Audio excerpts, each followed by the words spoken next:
Nah, cross-linking density itu adalah ukuran yang menunjukkan seberapa banyak ikatan silang yang terbentuk pada rantai-rantai polimer dalam suatu material. Secara sederhana, ini merujuk pada jumlah ikatan kovalen yang menghubungkan rantai-rantai polimer dalam suatu jaringan polimer. Semakin banyak ikatan silang antara rantai polimer, semakin tinggi nilai cross-linking density-nya.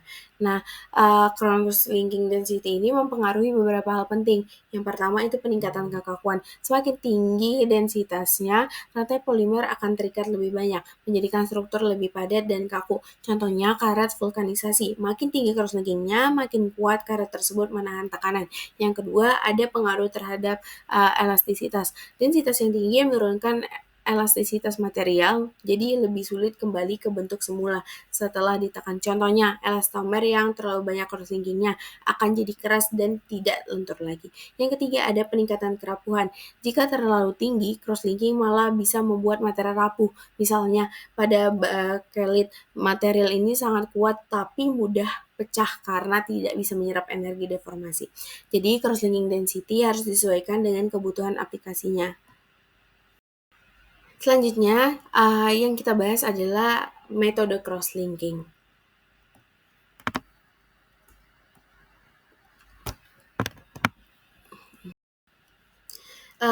Beberapa metode cross-linking yang umum itu yang pertama ada cross-linking kimia. Metode ini melibatkan pembentukan ikatan kovalen antar rantai polimer. Biasanya dilakukan melalui reaksi polimerisasi radikal bebas atau dengan agen kimia seperti belerang pada vulkanisasi, epoksi, atau DGEBA itu. Nah, ikatan yang terbentuk bersifat permanen memberikan kekuatan dan stabilitas jangka panjang. Contohnya proses vulkanisasi karet dan menggunakan resin epoksi untuk material tahan kimia.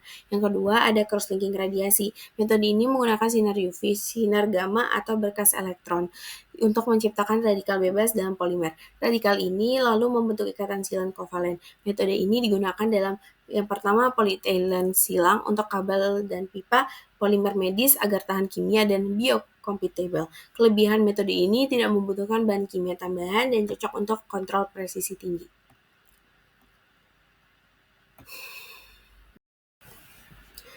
Selain metode kimia dan radiasi, ada juga metode crosslinking yang menggunakan panas, yaitu crosslinking thermal. Metode ini bekerja dengan memanaskan polimer atau bahan tambahan hingga suhu tertentu untuk mengaktifkan gugus reaktif pada rantai polimer, sehingga terbentuk ikatan silang kovalen. Proses ini menggunakan bahan seperti peroksida organik atau teknik pemanasan langsung untuk memicu reaksi kondensasi atau pembentukan radikal bebas. Nah, cara kerjanya itu saat suhu meningkat, gugus reaktif dalam polimer menjadi aktif dan mulai membentuk ikatan antar rantai. Nah, panas bertindak sebagai pemicu yang mempercepat reaksi kimia melewati hambatan energi aktivasi. Hasilnya adalah struktur jaringan 3 dimensi yang permanen membuat polimer menjadi keras, tahan panas, dan tidak dapat dilelehkan ulang. Contohnya adalah resin epoksi dan fenolik yang banyak digunakan di industri otomotif, dirgantara, dan elektronik karena hasil akhirnya berupa bahan pelapis dan perekat yang sangat kuat dan tahan bahan kimia. Setelah memahami cara kerja cross-linking, penting juga untuk mengetahui bagaimana kita mengukur dan mengevaluasi hasil cross-linking. Salah satu teknik yang paling umum untuk karakterisasinya adalah swelling test. Swelling test digunakan untuk mengetahui seberapa kuat ikatan silang pada polimer. Prinsipnya, semakin baik ikatan silang yang terbentuk, maka kemampuan polimer untuk menyerap pelarut akan semakin rendah nih. Nah, langkah-langkahnya adalah yang pertama siapkan sampel polimer yang sudah mengalami proses cross-linking. Yang kedua, timbang berat kering sampel yaitu W0, rendam dalam pelarut seperti air, toluen, atau alkohol selama beberapa jam sampai tercapai kesetimbangannya. Yang keempat, angkat dan lap permukaannya, lalu timbang lagi berat basahnya atau W1.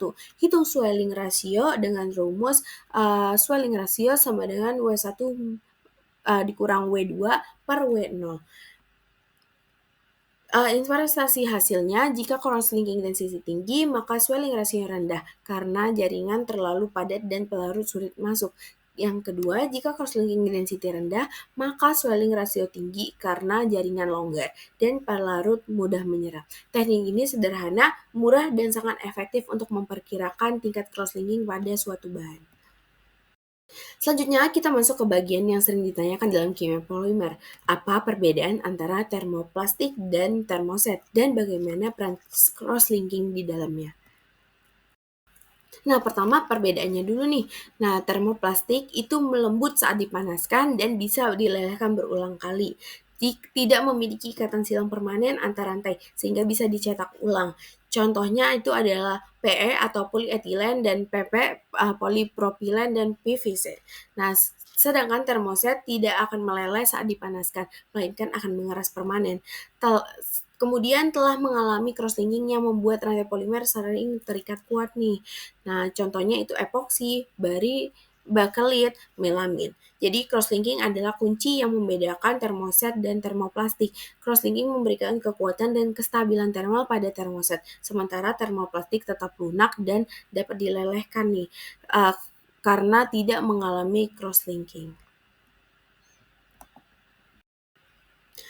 Cross-linking polimer memiliki aplikasi luas di berbagai bidang. Mari kita bahas satu persatu. Yang pertama ada ban. Nah, crosslink rubber pada ban meningkatkan elastisitas, kekuatan, dan ketahanan terhadap panas dan aus. Proses vulkanisasi dengan sulfur membentuk ikatan kovalen antar rantai karet, menjadikannya lebih awet dan kuat. Yang kedua ada perekat. Crosslink polimer dalam perekat membentuk jaringan 3 dimensi yang membuat perekat tahan lama dan tahan bahan kimia. Proses ini sering melibatkan reaksi epoksi yang bisa kita lihat di gambar.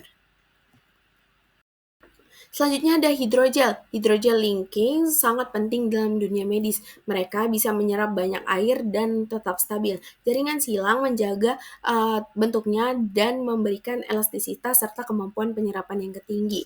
Yang keempat ada coating. Crosslink coating digunakan untuk pelindungan pada logam, beton, dan elektronik. Lapisan menjadi lebih keras, tahan goresan, dan tahan cuaca. Biasanya melibatkan reaksi poliuretan. Terakhir kita akan bahas tantangan dan solusi. Walau cross-linking sangat bermanfaat, prosesnya juga memiliki beberapa tantangan. Yang pertama ada distribusi reaktan tidak merata, bisa disebabkan karena kesetimbangan struktur. Yang kedua ada reaktivitas bahan berbeda, sulit menghasilkan hasil yang konsisten. Yang ketiga ada proses yang sulit dikontrol, yaitu waktu, suhu, tekanannya itu sulit sekali untuk dikontrol. Yang keempat ada viskositas tinggi menghambat difusi bahan.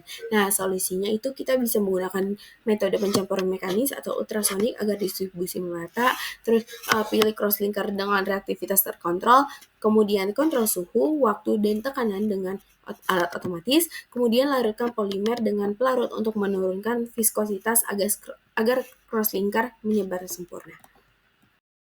Sekian presentasi saya tentang cross-linking polimer. Kita telah membahas mulai dari definisi, pengaruh terhadap sifat material, jenis-jenis, metode pembentukan, cara mengukur, hingga aplikasinya dalam kehidupan nyata. Semoga penjelasan ini memberikan gambaran yang jelas tentang betapa pentingnya peran cross-linking dalam rekayasa material modern. Terima kasih banyak atas perhatiannya dan waktunya.